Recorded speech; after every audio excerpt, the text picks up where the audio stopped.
Hello दोस्तों, मेरा नाम माया है और मैं आज आप लोगों को बहुत ही सैड लव स्टोरी सुनाने जा रही हूँ। इस कहानी को सुनने के बाद आप शायद ही अपने आंसू रोक पाएं। दोस्तों, ये कहानी है चांदनी नाम की लड़की की। चांदनी एक लड़के से प्यार करती थी जिसका नाम आकाश था। चांदनी और आकाश एक दूसरे को अपनी जान से भी बढ़कर प्यार करते थे।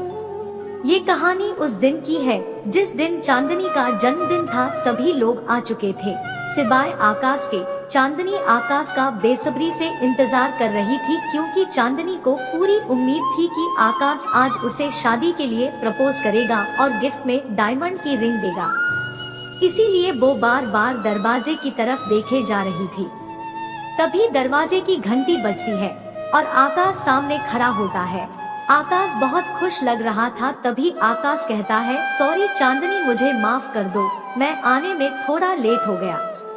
तभी चांदनी कहती है, कोई बात नहीं, मगर तुम ये बताओ मेरा गिफ्ट कहाँ है। तभी आकाश चांदनी को एक टेडी बियर देते हुए कहता है, हैप्पी बर्थडे चांदनी, ये लो तुम्हारा गिफ्ट।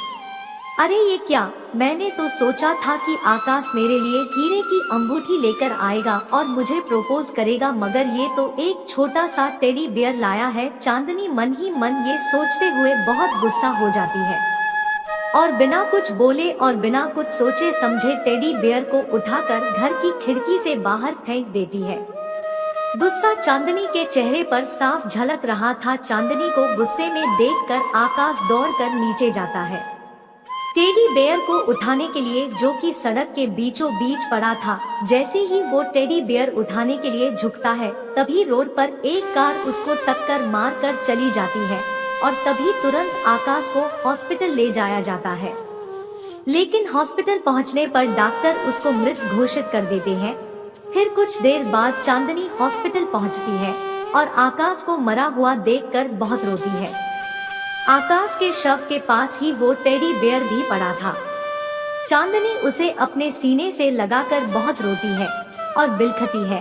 तभी चांदनी को टेडी बेयर पर एक छोटा सा बटन दिखाई देता है। चांदनी जैसे ही वो बटन दबाती है उस टेडी बेयर में से आकाश की आवाज आने लगती, चांदनी क्या तुम मुझसे शादी करोगी। तभी टेडी बेयर के ऊपर का हिस्सा खुल जाता है और उसमें से हीरे की अंगूठी निकलती है। यह सब देखकर चांदनी और जोर से रोने लगती है और अपने आप को ही आकाश की मौत का जिम्मेदार समझती है। दोस्तों, उसके बाद चांदनी कभी भी अपने आप को माफ नहीं कर पाती। दोस्तों, आकाश और चांदनी की ये कहानी हमें एक सीख देती है। दुनिया में चाहे कुछ भी हो जाए, अपने प्रियजनों से कभी भी नाराज मत होना। अगर नाराज हो भी जाना तो माफ करने में कभी देर मत करना, क्योंकि अपनों से माफी मांगने पर आप छोटे या बड़े नहीं होते। नाराज होने पर अपने प्रियजनों को फौरन माफ कर दे, क्योंकि इस जिंदगी का कोई भरोसा नहीं है। गुस्से जैसी विषैली चीज की वजह से कहीं ऐसा ना हो कि आपको भी चांदनी की तरह पूरी जिंदगी पछताना पड़े। दोस्तों, कहानी कैसी लगी हमें कमेंट करके जरूर बताना और कहानी पसंद आए तो हमारे चैनल को सब्सक्राइब जरूर कर लेना। तो मिलती हूँ फिर किसी नई कहानी में, तब तक के लिए bye bye and take care.